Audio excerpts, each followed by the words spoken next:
गुजरात के वडोदरा में भाजपा द्वारा जल शक्ति अभियान चलाया गया, लेकिन स्थानीय निवासियों ने पार्टी पर कई सवाल उठाए हैं। वडोदरा महानगर भाजपा द्वारा चलाए जा रहे जल शक्ति अभियान के तहत आज शहर अध्यक्ष जयप्रकाश सोनी की अगुवाई में शहर में पहला स्पॉन्ज पॉन्ड का उद्घाटन व होम कंपोस्ट किट का वितरण कार्यक्रम आयोजित हुआ।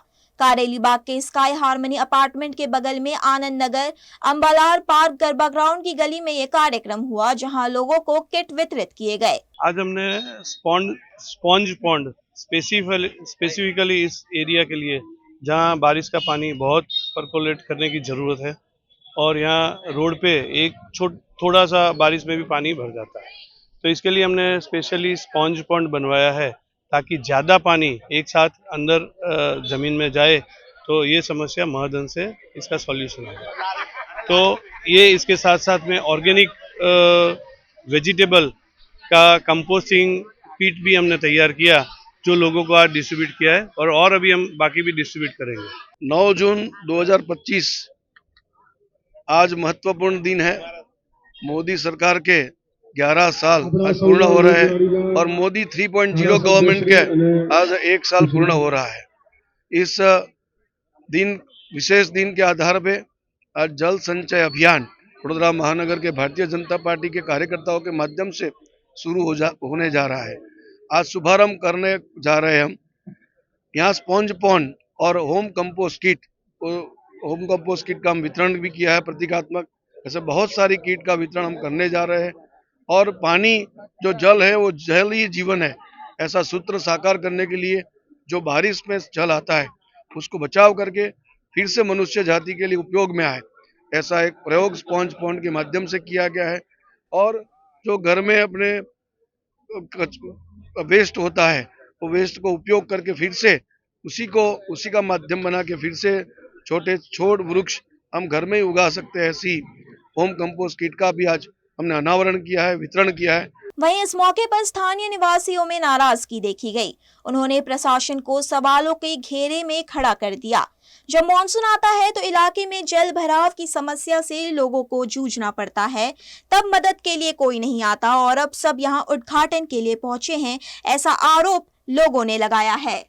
અહીંયા પાણી ભરાવાની સમસ્યા છે। દર વર્ષે 2-3 ઇંચ પડે ને એમાં પણ ઘરમાં પાણી ભરાઈ જાય છે, બરાબર છે। હવે આ કરાયું છે, આમાં કચરો ભરાશે તો પણ કોઈ નિકાલ આવવાનો નથી અને કહે છે કે થઈ જશે કરે છે। અમારે તો પ્રોપર પાણીની લાઈન કનેક્શન નથી। આજે 15 વર્ષથી ભાજપ સરકાર ચાલી રહી અને 15 વર્ષથી બીજેપી જ આવે છે।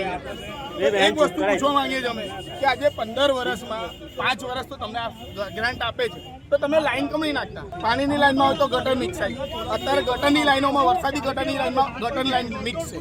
આજે 15 વર્ષથી તમારે અમે વોટ આપીએ છીએ કે અમને કામગીરી એવી આપો ને। આજે એક તમે વરસાદી ગલી એ બનાવી બેઠા, શું મતલબ એનો? અમે 35 વર્ષ અહીંયા રહીએ છીએ, અમને વિશ્વાસ આજે પણ છે એ કરશે। હજુ અમારે 4 ભૂંગળા નાખવાના, પણ આની કામગીરી પહેલા કરવામાં આવી છે, એટલે પેલા ભૂંગળા કેમ નથી નાખવામાં આવ્યા? મેં તમને જોયા છે, તમે પર્સનલી આવો છો, હું ના નથી પાડતો સાહેબ, એ વસ્તુ થાય ને કામગીરી મારા ખર્ચે મેં 3.5 લાખ ના નથી પાડતો ના પડે એના માટે નાખ્યા છે સાહેબ। અમને કોઈ વાંધો નહીં, અમને એ વિષય નથી, પણ અમારી ગટર લાઈનો તો કરી આલો। ગટર લાઈન તો અમે 6 વખત ટેન્ડર ના કઢાવડાયું, પણ સાહેબ તો પછી પાસ આજે 15 વર્ષથી તમારું ટેન્ડર પાસ નથી થતું સાહેબ, એ વસ્તુ ખોટી છે। 15 વર્ષથી અહીંયા કારેલી બાગમાં પ્રોબ્લેમ છે સાહેબ। આ તમારો પ્રોબ્લેમ શાના માટે સોલ્વ કરવા માટે જ કર્યો છે? તમે ગયા વર્ષે પણ વરસાદમાં હતા સાહેબ। હું તો રાત્રે 12:30 વાગે આવ્યો હતો અને એના માટે તાત્કાલિકમાં મારો ખર્ચો કરી દીધો। કોર્પોરેશનમાં કોઈ 220 ફૂટ બોર કર્યો, આના માટે તમારે પાણી ના પડે સાહેબ। પેલો આપણું લેશન આપણે એનું લઈએ, આમ નહીં એક બાજુ આવી જશે। આજે 35 વર્ષનું સાહેબ અહીંયા નાનાથી મોટા થયા, આજે વર્ષોથી અમે ઘૂંટણીએ સુધી પાણી જોઈ રહ્યા છે। તાત્કાલિકમાં કરાયું મેં 3.5 લાખ મેં તો સાહેબ આપણને કરાવડાવો ને। આજે અમે તમને જોઈને શું વોટ કરીને પરમ દાડે તમે કીધું છે કે તું લાઈન બદલવાની, લાઈન બદલ અહીં આટલી બધી અને સાહેબ હજુ એનું નિરાકરણ કેમ ના કરો? કીધું ને ખરું ટાઈમ તો લાગે ને સાહેબ। પછી વરસાદ ચાલતો જશે, તમે એવું કહેશો કે વરસાદી ચાલી રહે તો કામગીરી નહીં થાય। ચેમ્બર કરવાની જવાબદારી મારી। બસ કઈ વાંધો વરસાદી પાણીનો પ્રોબ્લેમનું સમાધાન માટે અહીંયા કામગીરી કરવામાં આવી રહી છે। પહેલું એ છે અંબાલાબાગ આ રસ્તા ઉપર પણ અંબાલાબાગ ગ્રાઉન્ડની અંદર પણ કામગીરી કરાવડાવવામાં આવી છે. અહીંયા આગળ વરસાદી ગટરના પાણીનું નિકાલનું ખૂબ જ મોટી સમસ્યા છે. એના સમાધાન માટે જ્યારે કામગીરી કરતા હોય ત્યારે લોકોને એવું છે કે આ પાણી અહીંયા આગળ ભરાય છે, વર્ષોથી ભરાય છે, એનો નિકાલ ના થાય. અને વડોદરા મહાનગરપાલિકા દ્વારા અહીંયા આગળ નવી જે જૂની 25-30 વર્ષ જૂની જે લાઈન છે એ લાઈનમાં મોડા નાના થઈ ગયા છે. પાણીનો નિકાલ મોડો થાય છે. સમયાંતરે પાણી નિકાલ માટે વાર લાગે છે. વરસાદનો છેલ્લા 4-5 વર્ષની અંદર ટ્રેન પણ બદલાઈ ગયો છે. એક જ કલાકની અંદર 3-4 ઇંચ વરસાદ પડીને સમગ્ર વડોદરા શહેરને જ્યારે વરસાદ ઘેરતો હોય એવા સંજોગોની અંદર આ સૌથી જૂનો પ્રશ્ન છે. અને આ પ્રશ્ન હલ કરવા માટે જ અહીંયા આગળ બધા પધાર્યા છે. અને આ જે રિચાર્જિંગ વેલ કરી છે એની માટે જ કરી છે. એ લોકોની લાગણી ચોક્કસ સાચી છે. ફરીવાર એ પાણી ભરાય અને એમના ઘર વકરીના નુકસાનનો સામનો ના કરવો પડે એટલે એમની લાગણી ચોક્કસ સાચી છે. પણ આવનાર દિવસોની અંદર આપણે કામગીરી એ પ્રકારની કરી રહ્યા છે કે જેથી કરીને આવનાર દિવસોમાં જો વધુ વરસાદ પડે તો પણ તાત્કાલિક પાણી નીકળી જાય એ પ્રમાણેની કામગીરી આગળ કરીએ. હવે અમને પ્રોબ્લેમ છે ને, અમને પ્રોબ્લેમ દર વર્ષે પાણી ભરાય છે. અહીંયા જ્યારે પાણી ભરાય છે વરસાદી કાચ જ અહીંયા ચોકઅપ છે. જ્યારે પાણી ભરાય છે ને ત્યારે કોઈ નથી આવતું. આજે બધા કેમ આવ્યા?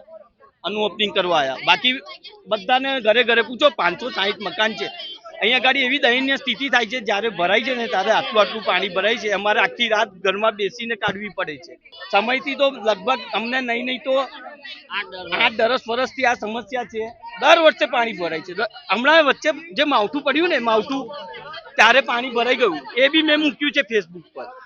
આપણે વિરોધ છે ને, વિરોધ આ લોકોનો નથી, પણ જે કામ નથી થતું ને એનો વિરોધ છે. અહીંના કોર્પોરેશન કે કોઈ આવતું જ નથી. આ તો હમણાંનું ઓપનિંગ છે એટલે આયા. બાકી પૂછો ને તમે, કોઈ નહીં આવતું. આખી લાઈન જ ચોકઅપ છે તો પાણી ક્યાં જશે? ભાઈ સાહેબ, તમારો તો આભાર માનવો જોઈએ. અમને ગઈ વર્ષે સહાય મળી ને એ મીડિયાના દ્વારા મળી છે સહાય. બાકી અમને સહાય ના મળે. અમારા માધ્યમથી પહોંચાડો કે ભાઈ વડોદરામાં કોઈ કોર્પોરેટર આવતું જ નથી. જ્યારે મુસીબત હોય છે, કુદરતી આફત હોય છે ને ત્યારે કોઈ આવતું નથી.